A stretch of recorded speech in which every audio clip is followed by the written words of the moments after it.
Je veux insister ici sur une question essentielle pour le Parlement européen et qui a déjà été évoquée. Elle concerne les ressources propres. La Commission a mis sur la table plusieurs pistes de nouvelles ressources, notamment via le système d'échange de quotas d'émissions de CO2 ou la contribution plastique. Ursula von der Leyen, quant à elle, s'est engagée à instaurer une taxe carbone aux frontières. Le Parlement, de son côté, qui défend ses ressources propres dites vertes, est prêt depuis novembre 2018. Au Conseil, les discussions à ce sujet sont au mieux timides, au pire enlisées. L'inertie est telle que le Parlement a décidé de lier son approbation du prochain cadre financier à la création de nouvelles ressources. Monsieur Hahn, les blocages au Conseil doivent être levés. À cet effet, deux questions très concrètes et qui appellent des réponses précises. Premièrement, quels sont les États membres qui freinent les avancées sur les ressources propres vertes? Deuxièmement, quels arguments allez-vous mettre en avant pour les convaincre? Et en toute franchise, serez-vous en mesure de faire pression sur le Conseil pour faire aboutir ce dossier fondamental pour l'avenir de l'Union européenne?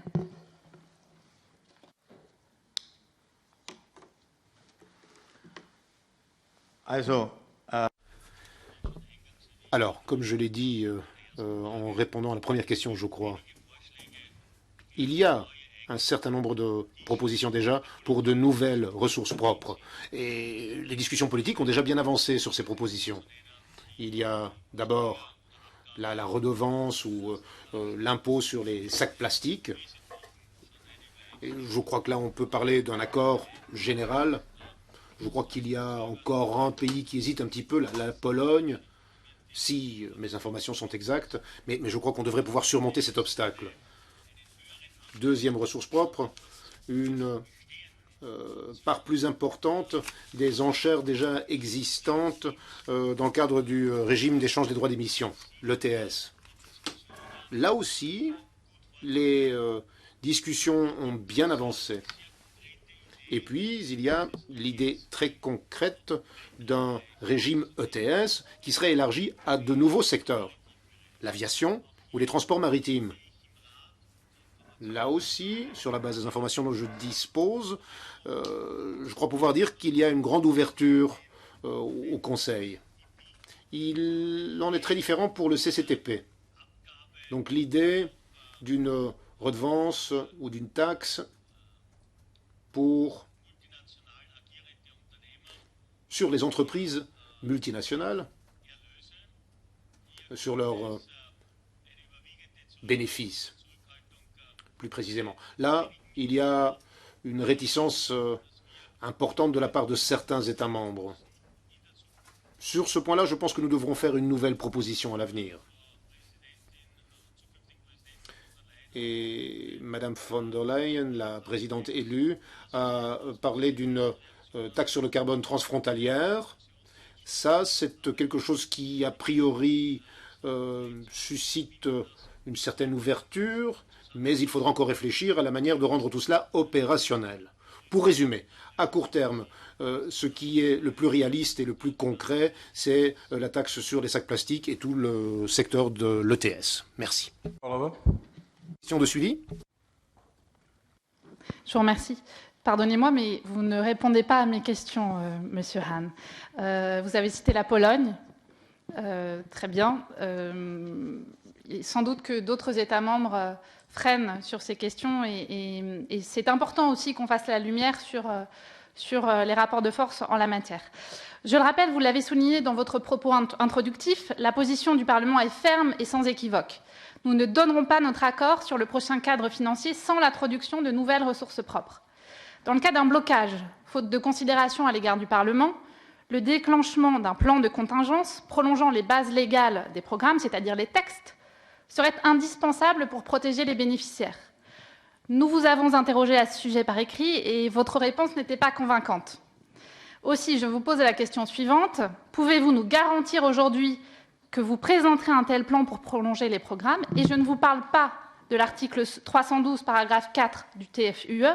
Et si oui, dans quel délai, le plus tôt étant le mieux pour permettre son adoption à temps et, je le rappelle, protéger les bénéficiaires?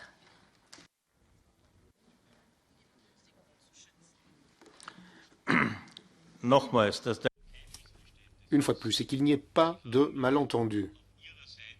Je suis dans votre camp. Et je suis même prêt à prendre les devants sur la question des nouvelles ressources propres, de nouvelles ressources propres. Si la proposition actuelle de la Commission européenne était mise en œuvre, elle prévoirait que la part des ressources propres dans le budget général passerait de 28% à 35% et plus. Donc ça, c'est une première chose importante. Deuxième chose, y a-t-il un problème avec l'heure, là? J'ai le temps encore. Bon, d'accord, merci.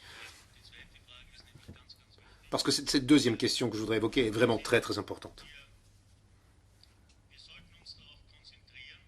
Nous devons nous concentrer sur une mise en œuvre du CFP, une négociation d'abord du CFP, tous ensemble, en commun. Le plan d'urgence, les contingency measures, comme on dit en anglais, que vous avez évoqué, pour moi, c'est le dernier ressort. Si nous ne parvenons pas en temps utile à un accord sur le CFP, personnellement, je ferai tout, vraiment tout ce qui est en mon pouvoir pour aboutir en temps utile. Cela veut dire, au plus tard, à la fin de l'hiver, un accord doit être trouvé. Je pense qu'il ne serait pas opportun, dès à présent, de parler d'une position de repli, d'un plan B, parce que cela risque justement de faire disparaître toute pression pour aboutir à un accord.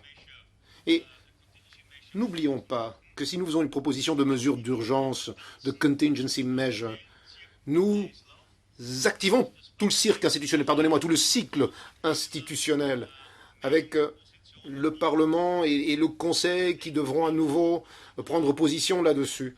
Et cela nous détournerait de notre objectif premier, qui est d'aboutir à un accord sur le CFP. En outre, cela signifierait que tous les objectifs qui sont les nôtres, justement faire plus pour lutter contre le changement climatique, plus pour la protection des frontières, seraient reportés d'un an au moins.